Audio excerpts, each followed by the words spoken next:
విజయవాడ లాంటి కార్పొరేషన్లో కూడా 49 స్థానాలు మనం అప్పట్లో గెలిస్తే తెలుగుదేశం పార్టీ కూటమి వీళ్ళకు వచ్చిన స్థానాలు 14, కమ్యూనిస్టులకు వచ్చింది 1. ఈ 49 స్థానాలకు మనం గెలిస్తే 64కు గాను వాళ్ళకు కేవలం 14 స్థానాలు ఉన్నప్పటికీ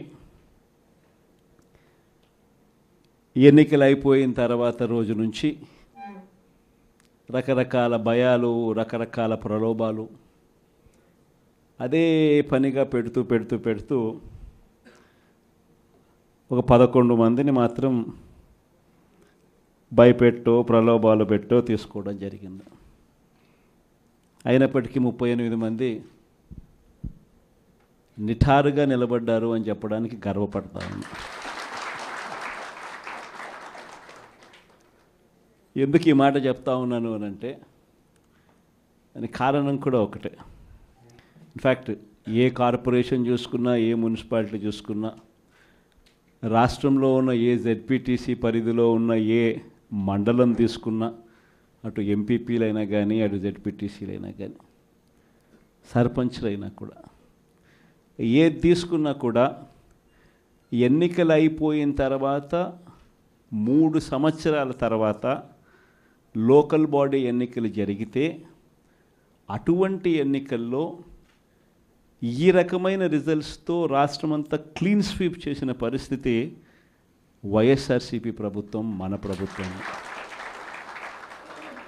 అంటే ప్రజల్లో ఏ రోజైనా కూడా తలెత్తుకొని పోగలిగాం.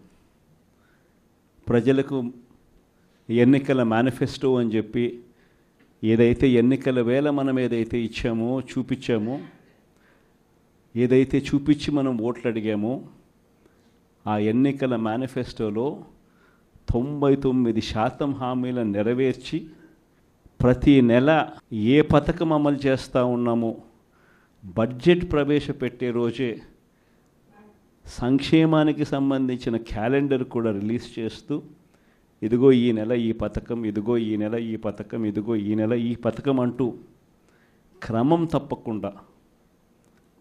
తప్పకుండా ప్రతి సంవత్సరం ఎక్కడా కూడా ప్రజలకు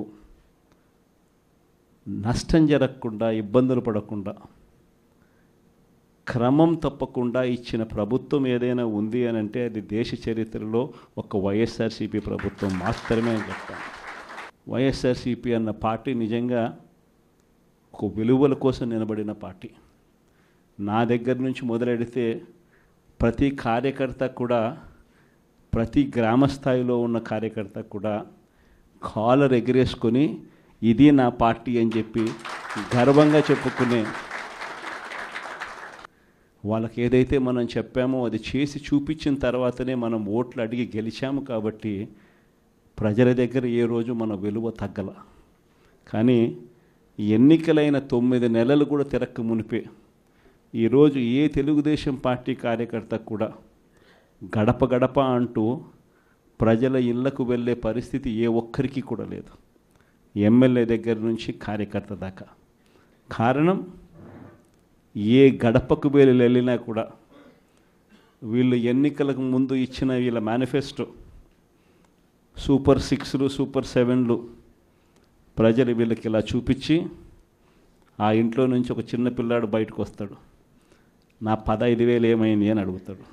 ఆ ఇంట్లో నుంచి 2 పిల్లలున్నా, 3 పిల్లలున్నా ప్రతి పిల్లాడు బయటకు వచ్చి ఆ తెలుగుదేశం పార్టీ ఇంటికి వచ్చిన తెలుగుదేశం పార్టీ నాయకుడిని, కార్యకర్తను ఆ పిల్లాడు కూడా ప్రశ్నిస్తాడు, నా 15,000 ఏమైంది అని.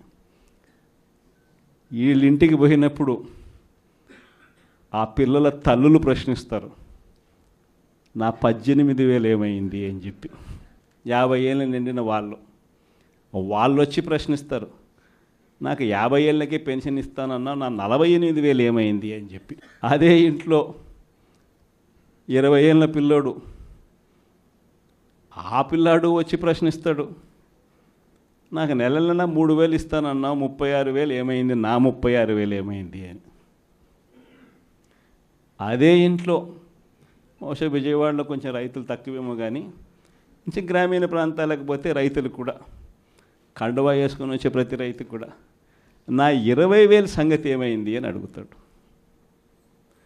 ఇలా ఏ ఇంటికి వెళ్ళినా కూడా తెలుగుదేశం పార్టీ నాయకులకు కానీ కార్యకర్తలకు కానీ ప్రజలకు సమాధానం చెప్పుకోలేని పరిస్థితుల్లో వాళ్ళు ఉన్నారు.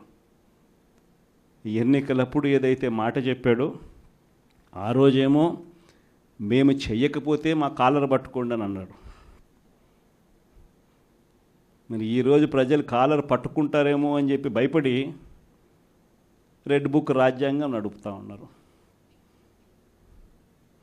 ఈరోజు ఏమంటా ఉన్నారు, ఎన్నికలు అయిపోయిన 9 నెలల తర్వాత ఈరోజు ఏమంటా ఉన్నారు, సంపద సృష్టించడం ఎట్టనో నా చెవిలో చెప్తే నేను తెలుసుకుంటాను అంటున్నాను. ఇది వాస్తవాలు. ఇదే మాటలు ఎన్నికలకు ముందు నేను చెప్పా, చంద్రబాబు నాయుడు నమ్మడం అంటే చంద్రముఖిని నిద్ర లేపడమే అని. ఇదే మాటలు నేను ఎన్నికలప్పుడు చెప్పిన, చంద్రబాబు నాయుడు నమ్మడం అంటే పులి నోట్లో తలబెట్టడమే అని చెప్పి. ఇదే మాటలే నేను చెప్పా మేనిఫెస్టో ప్రజెంటేషన్ చేసేటప్పుడు. ఇక్కడే ఇలా నిల్చుని ఇలా మేనిఫెస్టోని ఇలా చూపించా. మన మేనిఫెస్టోని ఇలా చూపిస్తూ వాళ్ళు చెప్పిన మేనిఫెస్టో హామీలను కూడా ఇలానే చూపిస్తూ చెప్పా. ఇది సాధ్యమయ్యేటివి కాదయ్యా చంద్రబాబు నాయుడు చెప్పేటివి. రాష్ట్రానికి సంబంధించిన బడ్జెట్ ఇది, మనం చేస్తూ ఉన్న బటన్లు నొక్కే కార్యక్రమం ఇది, దీనికే ఇంత డబ్బు ఖర్చు అవుతుంది.